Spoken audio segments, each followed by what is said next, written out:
Hello everyone. हामी चाहिँ class 12 को मोडर्न फिजिक्स स्टडी गरेर आएको थियौँ। मोडर्न फिजिक्समा हामी सोलिड एन्ड सेमिकन्डक्टर डिभाइसेसको बारे स्टडी गरेर आएको थियौँ। अब हामीले अगाडिको च्याप्टरमा चाहिँ इनर्जी ब्यान्डहरू भनेको के हो भनेर डिस्कस गरेको थियौँ। होप तपाईँले बुझ्नुभयो होला। अब हामीले सेमिकन्डक्टरको बारे स्टडी गर्न गइरहेका छौँ। सो सेमिकन्डक्टर भनेर के हो त भन्दाखेरि त्यसको कन्डक्टिभिटी चाहिँ कन्डक्टर्स र इन्सुलेटर्सको बिचमा रहन्छ। कन्डक्टिभिटी भनेको के हो त, सपोज एउटा पोइन्ट ए छ, एउटा पोइन्ट बी छ, ए र बी छ। यो पोइन्टदेखि यो पोइन्टसम्म के इलेक्ट्रोनहरू पुर्याउनु पर्ने छ। कन्डक्टिभिटीले के दिन्छ त भन्दा हामीलाई कति इलेक्ट्रोन चाहिँ पुर्याउन सकिन्छ त भनेर दिन्छ। ठिक छ, ए पोइन्टदेखि बी पोइन्टसम्म कति सजिलै हामीले इलेक्ट्रोनहरू पुर्याउन सकिन्छ भन्ने कुरा चाहिँ केले दिन्छ, कन्डक्टिभिटीले दिन्छ। कन्डक्टर्समा के हुन्छ, सबसे धेरै कन्डक्टिभिटी हुनुको मतलब कुनै एउटा पोइन्टदेखि अर्को पोइन्टसम्म इलेक्ट्रोन मुभ गराउन सबसे सजिलो हुन्छ। इन्सुलेटरमा के हुन्छ, कन्डक्टिभिटी एकदमै लो हुन्छ। त्यसको भन्नुको मतलब के हो, एउटा पोइन्टदेखि अर्को पोइन्टसम्म इलेक्ट्रोन पुर्याउन एकदमै गाह्रो हुन्छ। सेमिकन्डक्टर चाहिँ के छ त, कन्डक्टर र इन्सुलेटरको बीच कन्डक्टिभिटी छ भने चाहिँ कन्डक्टर जतिको सजिलो पनि हुँदैन तर इन्सुलेटर जतिको गाह्रो पनि हुँदैन, ऊ चाहिँ बीचमा रहिरहेको हुन्छ। ठिक छ, अब सेमिकन्डक्टरको एक्जाम्पल भनेको चाहिँ सिलिकोन, जर्मेनियमहरूलाई चाहिँ मेनली सेमिकन्डक्टरको एक्जाम्पलको रूपमा लिन्छ र यसमा इम्प्युरिटीहरू एड गरेर चाहिँ के गर्छ त भन्दा यसलाई अझै यस्तो चेन्ज गरिदिन्छ कि इलेक्ट्रोनिक डिभाइसेसहरूमा एकदमै धेरै युजमा आउँछ त्यो कुरा। अब एकैछिनमा हामी यो कुराहरू पढिहाल्छौँ, त्यो प्रोसेसलाई डोपिङ भन्छ है। अब सिलिकोन र जर्मेनियम भनेको चाहिँ के हो त भन्दा ग्रुप 4मा लाई गर्ने इलिमेन्ट्सहरू हुन्। यिनीहरू भनेको टेट्राभ्यालेन्ट इलिमेन्ट्सहरू। टेट्राभ्यालेन्ट भनेको चाहिँ आउटर मोस्ट भ्यालेन्स सेलमा, सपोज यो जर्मेनियमको एटम भने आउटर मोस्ट सेलमा 4वटा इलेक्ट्रोन लाई हुन्छ। सिलिकोनको पनि 4वटा, जर्मेनियमको पनि के त 4वटा भ्यालेन्स इलेक्ट्रोन्सहरू हुन्छ। अब 4वटा भ्यालेन्स इलेक्ट्रोन भइसकेपछि एउटा के इम्पोर्टेन्ट प्रपर्टी आइदिन्छ भने 4वटा इलेक्ट्रोन त्यसले बाहिर फाल्न पनि सक्दैन हैन। 4वटा इलेक्ट्रोन फाल्न त धेरै गाह्रो हुन्छ नि त। सो इलेक्ट्रोभ्यालेन्ट बोन्ड फर्म गर्न गाह्रो भयो। त्यसै गरी यसले 4वटा इलेक्ट्रोन रिसिभ पनि गर्न सक्दैन। 4वटा इलेक्ट्रोन रिसिभ गर्न धेरै इनर्जी चाहिने हुन्छ। सरी, अर्कोले 4वटा इलेक्ट्रोन दिन सक्नु पर्यो यसलाई हैन। ला सबै तैल भन्ने जस्तो कुरा हो। अब सबै त दिन सक्दैन अथवा लिन सक्दैन। सो यसले चाहिँ कोभ्यालेन्ट बोन्डहरू फर्म गर्छ। ठिक छ, हामीले कार्बनमा पनि हेर्छौँ नि, कार्बनले पनि जेनरली के त कोभ्यालेन्ट बोन्ड नै फर्म गरिरहेको हुन्छ। सो यसले पनि के गर्छ त, जेनरली कोभ्यालेन्ट बोन्डै फर्म गरिरहेको हुन्छ है। सो हाम्रो जुन जर्मेनियम र सिलिकन छ यिनीहरूले के त जेनरली कोभ्यालेन्ट बोन्ड फर्म गरिरहेको हुन्छ। अब कोभ्यालेन्ट बोन्ड फर्म गरिरहेपछि त्यहाँनिर के भइदियो त भन्दाखेरि यदि हामीले टेम्परेचर घटाउँदै गयौँ भने हैन, त्यहाँबाट टेम्परेचर घटाउँदै गयौँ भने के हुन्छ त, इलेक्ट्रोन निकाल्न झन् गाह्रो हुँदै जान्छ। ठिक छ, हामीले के गर्छौँ त, इलेक्ट्रोनलाई निकाल्न गाह्रो हुन्छ हामीले टेम्परेचर घटाउँदै गयौँ भने। र हामीले टेम्परेचरलाई एब्सोल्युट जिरोमै लग्यौँ भने के हुन्छ त, कन्डक्सन जिरो हुन जान्छ त्यहाँनिर। ठिक छ, हामीले कोभ्यालेन्ट बोन्ड फर्म गर्यौँ, जति जति टेम्परेचर घटाउँदै जान्छौँ त्यति त्यति त्यहाँबाट कोभ्यालेन्ट बोन्डबाट इलेक्ट्रोन बाहिर निकाल्न गाह्रो हुँदै जान्छ। र हामीले एब्सोल्युट जिरो टेम्परेचरमा लग्यौँ भने, एब्सोल्युट जिरोमा लग्यौँ भने त्यहाँनिर के हुन्छ त, इम्टी कन्डक्सन ब्यान्ड हुन्छ। कन्डक्सन ब्यान्डमा अलि एउटा पनि इलेक्ट्रोन हुँदैन। सो त्यहाँनिर इलेक्ट्रोनै फ्लो हुन सक्दैन। सो लो टेम्परेचरमा चाहिँ सिलिकोन, जर्मेनियमहरू पनि इन्सुलेटरको रूपमा काम गर्छ। तर हाई टेम्परेचरमा के हुन्छ त भन्दा यिनीहरूले चाहिँ कन्डक्टरको जस्तो नि काम गर्न सक्छ एकदमै हाई टेम्परेचर भयो भने। ठिक छ, अब सिलिकोन र जर्मेनियमको प्रपर्टिजहरू लगभग यस्तै यस्तै हुन जान्छ हैन। अब हामीले बिस्तारै हेर्दै जान्छौँ। सो अब अर्को टपिक हामीले बुझ्नुपर्ने भनेको होल्स भन्ने टपिक बुझ्नुपर्ने हुन्छ। सपोज यो मेरो ब्यान्ड भयो, यो मेरो भ्यालेन्स ब्यान्ड भयो, यो मेरो फर्बिडन ग्याप भयो, यो मेरो कन्डक्सन ब्यान्ड भयो। अब के भएर त भन्दा यहाँबाट चाहिँ इलेक्ट्रोनहरू कन्डक्सन ब्यान्डमा गयो। यहाँबाट जब इलेक्ट्रोनहरू कन्डक्सन ब्यान्डमा जान्छ नि के हुन्छ त भन्दा यहाँनेरि भ्यालेन्स ब्यान्डमा चाहिँ पोजिटिभ के आउँछ त भ्याकेन्सी लिभ गर्यो भनेपछि सपोज नेगेटिभ गयो भनेपछि त्यहाँनिर के हुन्छ त भन्दा धेरै पोजिटिभिटी छ भनेर भन्न सकिन्छ नि। नेगेटिभिटी बाहिर गयो भने त्यहाँनिर पोजिटिभिटी रह्यो भनेर त भन्न सकिन्छ हैन। अथवा पोजिटिभिटी छैन भनेर भन्नुको मतलब नेगेटिभिटी रहनु जस्तै हो। र नेगेटिभिटी बाहिर नेगेटिभ बाहिर गयो भने चाहिँ त्यहाँनिर पोजिटिभ रह्यो, किनभने कुनै पनि ठाउँमा कुराहरू त ब्यालेन्स हुनुपर्छ हैन। जब भ्यालेन्स ब्यान्डबाट कन्डक्सन ब्यान्डमा इलेक्ट्रोनहरू जान्छ यहाँनिर भ्याकेन्सीहरू आउँछ। यो भ्याकेन्सीलाई चाहिँ के भन्छ त होल्सहरू भन्छ। So vacancy which is created due to movement of electrons भनेको चाहिँ के हो त होल्स हो। र यो होल्सले चाहिँ हाम्रो एडिसनल चार्ज क्यारियरको रूपमा काम गर्छ। यो होल्सहरू पनि मुभमेन्ट भएर पोजिटिभ चार्जहरू पनि मुभमेन्ट हुन्छ है भनेर भन्न सकिन्छ। ठिक छ, होल्सहरू पनि एउटा चार्ज क्यारियरको रूपमा काम गर्छ। अब हामीले प्योर जर्मेनियम र प्योर सिलिकन लियौँ भने के हुन्छ त नम्बर अफ होल्स र नम्बर अफ इलेक्ट्रोन्स चाहिँ इक्वल हुन्छ। सो यहाँ त्यहाँनिर के हुन्छ त चार्जहरू चाहिँ ब्यालेन्स भइरहेको हुन्छ। ठिक छ, यति कुरा बुझ्नुपर्ने हो। र अर्को कुरा भनेको ड्रिफ्ट भेलोसिटी अफ होल्स चाहिँ इलेक्ट्रोन्सको भन्दा सानो हुन्छ है। ड्रिफ्ट भेलोसिटी चाहिँ होल्सको चाहिँ सानो हुन्छ इलेक्ट्रोन्सहरूको भन्दा। यो चाहिँ एक्स्ट्रा कुराहरू भयो। हामीले जान्नुपर्ने कुरा के हो त जब इलेक्ट्रोन चाहिँ भ्यालेन्स ब्यान्डबाट कन्डक्सन ब्यान्डमा पुग्छ त्यति बेला त्यहाँनिर भ्यालेन्स ब्यान्डमा पोजिटिभ चार्ज क्यारियरहरू जुन मुभ हुन सक्छ त्यो रहन्छ, जसलाई चाहिँ होल्स भन्छ। र यसले चाहिँ एडिसनल चार्ज क्यारियरको रूपमा काम गर्छ। प्योर जर्मेनियम प्योर सिलिकनमा नम्बर अफ होल्स र नम्बर अफ इलेक्ट्रोन्स सेम हुन्छ भनेर हो। अब अर्को टपिक चाहिँ हाम्रो टाइप्स अफ सेमिकन्डक्टर है। अब हामीले सेमिकन्डक्टरको चार्जहरूको कुरा गऱ्यौँ, होल्स र इलेक्ट्रोन्स। सेमिकन्डक्टरमा कस्तो खालको बोन्ड बन्छ भनेर पनि हेऱ्यौँ हैन, कोभ्यालेन्ट बोन्ड बन्छ भनेर पनि हेऱ्यौँ। अब कस्तो टाइपको सेमिकन्डक्टर छ होला त भन्ने कुराहरू हेरौँ। अब पहिलो भनेको इन्ट्रिन्जिक सेमिकन्डक्टर हो। इन्ट्रिन्जिक सेमिकन्डक्टर भनेको कस्तो त प्योर सेमिकन्डक्टरलाई चाहिँ के भन्छ त इन्ट्रिन्जिक सेमिकन्डक्टर भन्छ। प्योर भनेको त्यहाँनिर केही पनि इम्प्युरिटी एड भएको छैन। इम्प्युरिटी एड भएको छैन भनेपछि त्यहाँनिर के हुन्छ भने प्योर सेमिकन्डक्टरमा सपोज यो एउटा जर्मेनियम लिए, जर्मेनियमको यो भ्यालेन्स इलेक्ट्रोनहरू भयो है। त्यसै गरी यहाँनिर अर्को यसरी जर्मेनियम लिए। अब यिनीहरूले चाहिँ के गर्छ त एकअर्काको बिच यसरी भ्यालेन्स बोन्ड फर्म गर्छ, सरी कोभ्यालेन्ट बोन्ड फर्म गर्छ है। सो यहाँनिर त एक्स्ट्रा चार्ज त केही पनि रहेन हैन। सबै इलेक्ट्रोनले एउटा पेयर फर्म गरिसक्यो भनेपछि एक्स्ट्रा चार्ज केही भएन। सो इन्ट्रिन्जिक सेमिकन्डक्टरमा चाहिँ के हुन्छ त नम्बर अफ होल्स र नम्बर अफ इलेक्ट्रोन्स लगभग सेम भयो। अब नम्बर अफ इलेक्ट्रोन्स र नम्बर अफ होल्स सेम भयो र दुईटा एकअर्कासँग जोडिएर बसेको छ भने यसको कन्डक्टिभिटी चाहिँ लो हुन्छ। कन्डक्टिभिटी लो हुनुको मतलब के हो त चार्जहरू थोरै फ्लो हुन्छ, किनभने इलेक्ट्रोन्सहरू जुन फ्री इलेक्ट्रोन्सहरू हुन्छ नि, फ्री इलेक्ट्रोन्स नै कम हुन्छ नि त। एकअर्कासँग सेयर गरेर बसेर न इलेक्ट्रोन्स बचेको छ न होल्स बचेको छ भनेपछि यहाँनिर अभियसली के हो त कन्डक्टिभिटी सानो हुने भयो। अब मैले यसको टेम्परेचर चाहिँ बढाएँ भने के हुन्छ भने कन्डक्टिभिटी बढ्न जान्छ। इलेक्ट्रोन्सहरू धेरै भाइब्रेट हुन्छ, एटम धेरै भाइब्रेट हुन्छ र त्यहाँबाट इलेक्ट्रोन्सहरू बाहिर निक्लिन सक्छ र इनर्जी धेरै पायो भने कन्डक्सन ब्यान्डमा पुग्न सक्छ। सो कन्डक्टिभिटी भनेको चाहिँ यहाँनिर सपोज कन्डक्टिभिटीलाई मैले सिग्माले डिनोट गरेँ भने कन्डक्टिभिटी भनेको चाहिँ फङ्सन अफ टेम्परेचर हुन्छ यहाँनिर। ठिक छ, कन्डक्टिभिटी भनेको फङ्सन अफ टेम्परेचर हुन्छ। टेम्परेचर बढ्यो कन्डक्टिभिटी बढ्यो, टेम्परेचर घट्यो कन्डक्टिभिटी झन् घट्यो भन्न सकिन्छ। यो भनेको इन्ट्रिन्जिक सेमिकन्डक्टर भयो। अब एक्सट्रिन्जिक सेमिकन्डक्टर हेरौँ। एक्सट्रिन्जिक सेमिकन्डक्टरमा के छ डोप्ड विथ ट्राइभ्यालेन्ट अर पेन्टाभ्यालेन्ट इम्प्युरिटी। सुरुमा डोप गर्नु भनेको के हो?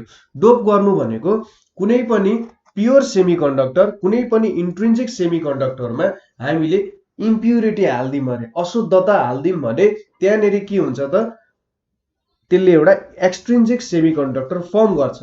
त्यसमा अशुद्धता थप्ने दुईटा तरिका छ। एउटा चाहिँ ट्राइभ्यालेन्ट।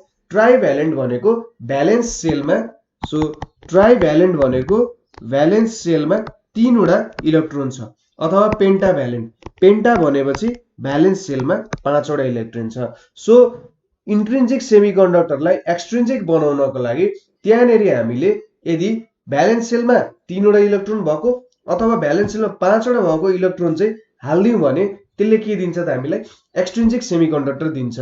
र त्यो कसरी एड गरिन्छ भने added in 1 part per billion. बिलियनवटा मसँग जर्मेनियमको एटम छ भने एउटा मैले त्यहाँनिर के गर्छु त ट्राइभ्यालेन्ट अथवा पेन्टाभ्यालेन्ट इम्प्युरिटी हालिदिन्छु, त्यो भन्न खोजे। 1 पार्ट पर बिलियन भनेको बिलियनवटा एटम छ मसँग सिलिकन अथवा जर्मेनियमको भने म एउटा एटम चाहिँ ट्राइभ्यालेन्ट पेन्टाभ्यालेन्ट हालिदिन्छु। ठिक छ। अब यहाँनिर हामीले के इम्प्युरिटी एड गर्न सक्छौँ त भन्दा एन्टिमोनी, फोस्फोरस, आर्सेनिक, ग्यालियम, इन्डियम, एल्युमिनियम भन्ने इम्प्युरिटीहरू एड गर्न सकिन्छ। अब यो इम्प्युरिटीहरू मैले डिफ्रेन्ट कलरले बनाएको छु। सो यो कलरको रिजन के होला भन्ने कुरा अब हामी देख्छौँ। हामीले एक्सट्रिन्सिक र इन्ट्रिन्सिक कुरा बुझ्यौँ। अब एन टाइप र पी टाइप सेमिकन्डक्टर्सहरू है। एन टाइप सेमिकन्डक्टर र यो भनेको चाहिँ पी टाइप सेमिकन्डक्टर भनेर भन्न सकिन्छ। अब एन टाइपलाई बुझ्ने भने सिम्पल भाषामा एन भनेको चाहिँ नेगेटिभ टाइप सेमिकन्डक्टर, पी भनेको चाहिँ पोजिटिभ टाइप सेमिकन्डक्टर भनेर बुझ्न सक्नुहुन्छ। अब नेगेटिभ पोजिटिभ कसरी भयो होला अब हेरौँ। एन टाइपमा के हुन्छ डोप्ड विथ पेन्टाभ्यालेन्ट इम्प्युरिटी भनेर बनाएको छ। अब एउटा हेरौँ त्यसो भए पेन्टाभ्यालेन्ट इम्प्युरिटीहरू भनेको चाहिँ के हुन्छ भन्दाखेरि हाम्रो एन्टिमोनी, फोस्फोरस र आर्सेनिक के हो त एन्टिमोनी, फोस्फोरस हैन, एन्टिमोनी, फोस्फोरस र आर्सेनिक भनेको चाहिँ हाम्रो के हो त आर्सेनिक। आर्सेनिक भनेको चाहिँ हाम्रो पेन्टाभ्यालेन्ट इम्प्युरिटी प्रोभाइड गर्ने कुराहरू हो है। अब चेक गरौँ है। सपोज मैले एन्टिमोनी र जर्मेनियम बीच अथवा सपोज सिलिकनै लिउँ। सो सिलिकनमा के हुन्छ त भन्दा सपोज यो यसको न्युक्लियस भयो। अब मैले चाहिँ के गरेँ अरे त यसको आउटर मोस्ट सेलमा मात्रै लिएँ अरे। आउटर मोस्ट सेलमा कतिवटा 4 वटा इलेक्ट्रोन हुन्छ। अलि 4 वटा इलेक्ट्रोन हुन्छ भनेपछि यहाँ एउटा बनाए, यहाँ एउटा बनाए। ठिक छ। 4 वटा इलेक्ट्रोन हुने भयो।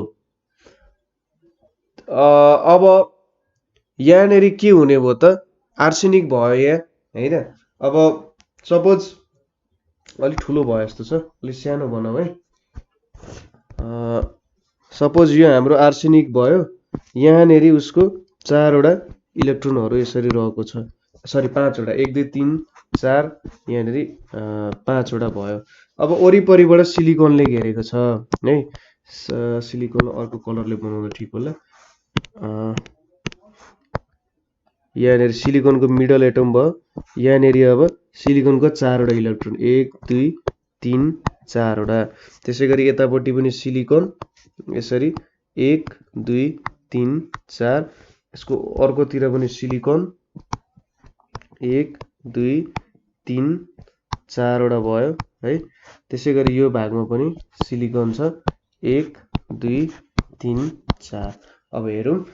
सपोज अब यहाँनिर त एउटा कोभ्यालेन्ट बोन्डहरू फर्म हुनुपर्छ। अब यतातिर पनि सिलिकन छ है, यतातिर पनि सिलिकन छ, यो भागमा पनि सिलिकन छ, सबैतिर सिलिकन छ हैन। सबैतिर सिलिकन छ भनेर बुझ्नु पर्यो। मैले चाहिँ एउटा एटम मात्रै लिइरहेको छु। अब यिनीहरू बीच के भयो त कोभ्यालेन्ट बोन्ड फर्म हुन थाल्यो। कोभ्यालेन्ट बोन्ड फर्म हुँदाखेरि यसले एउटा बोन्ड बनायो, यहाँ एउटा बनायो, यहाँ एउटा बनायो, यहाँ एउटा बनायो। ठिक छ। अब यतापट्टिकोले यतापट्टिको सिलिकनसँग बनाउँदै जान्छ हैन। सो यतापट्टि त के भयो त फुलफिल हुने भयो नि त। हेर्नु त भ्यालु फुलफिल हुने भयो। यतापट्टिकोले अरू एटमहरूसँग बनाउँछ यतापट्टिको एटमहरूसँग। सो सिलिकनको के भयो त 8 वटा फुलफिल हुने भयो। अब भ्यालेन्स सेलमा त 8 वटा इलेक्ट्रोन हुनुपर्छ भन्ने हामीलाई थाहा छ कुरा।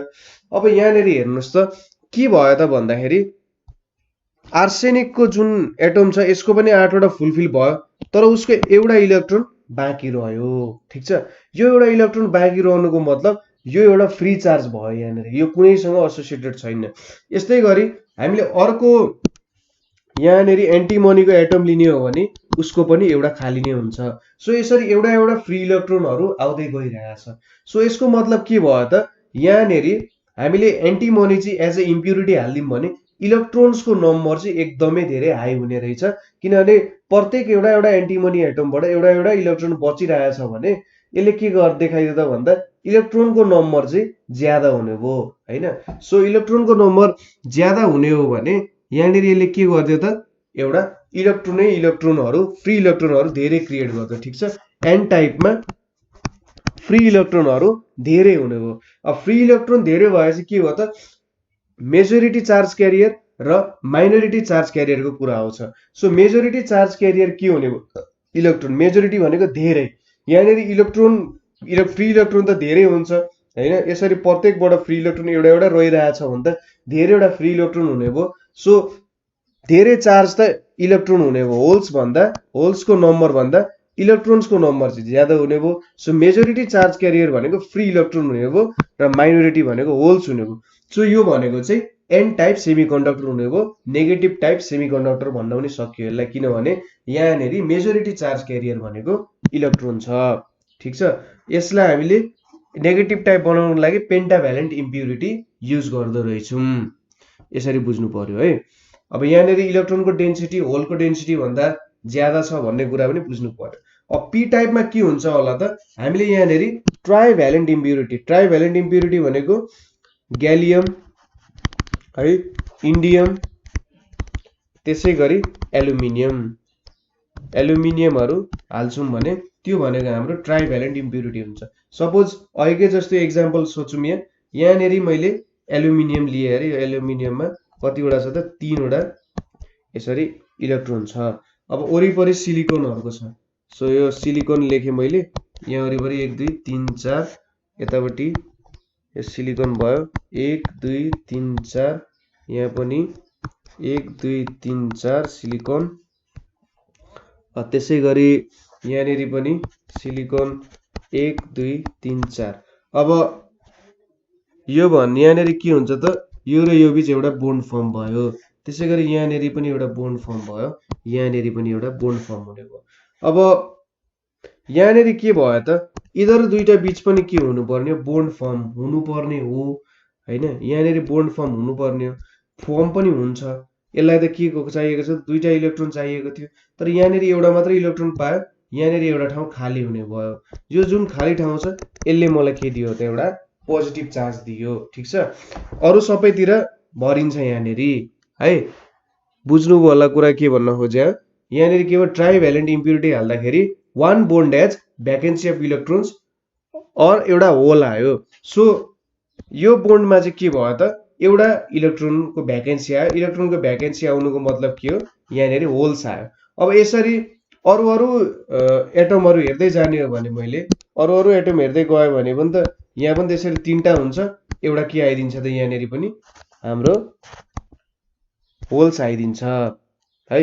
यसरी यहाँनिर के भइदियो त भन्दा, यदि मैले ट्राइभ्यालेन्ट इम्प्युरिटी हालिदिएँ भने के हुने रहेछ त, यहाँनिर मेजोरिटी चार्ज क्यारियर भनेको के हुने रहेछ, मेजोरिटी चार्ज क्यारियर भनेको चाहिँ होल्स हुने रहेछ र माइनोरिटी चार्ज क्यारियर भनेको के हुने रहेछ, इलेक्ट्रोन्स हुने रहेछ। यसको मतलब P type material, positive type मेटेरियलमा के हुन्छ त, मेजोरिटी चार्ज क्यारियर भनेको होल्स, माइनोरिटी भनेको इलेक्ट्रोन्स। कसरी आयो त यो भन्दा, ट्राइभ्यालेन्ट इम्प्युरिटीको कारण, र हामीले युज गर्ने ट्राइभ्यालेन्ट इम्प्युरिटी के हो, ग्यालियम, इन्डियम, एल्युमिनियमहरूलाई चाहिँ के भन्न सक्यो त, ट्राइभ्यालेन्ट इम्प्युरिटीहरू भन्छ, ठीक छ। सो यसरी चाहिँ हामीले विभिन्न टाइप अफ सेमिकन्डक्टरहरू हेरौँ, एन टाइप, पी टाइप, त्यसै गरी इन्ट्रिन्सिक एक्सट्रिन्सिक सेमिकन्डक्टरहरू हेऱ्यौँ हैन, र होल्स र इलेक्ट्रोन्सहरू भनेको के हो, यहाँनिर कस्तो बोन्ड हुन्छ, फर्म, त्यो कुराहरू हेरौँ। सो कतै बुझ्नु भएन भने चाहिँ please contact Nepal online school, र आफ्नो क्वेसन्सहरू चाहिँ कमेन्ट सेक्सनमा लेख्नु होला, हामी जति सक्दो चाँडो त्यो क्वेसनहरू सल्भ गर्न सक्छौँ। So thank you for watching.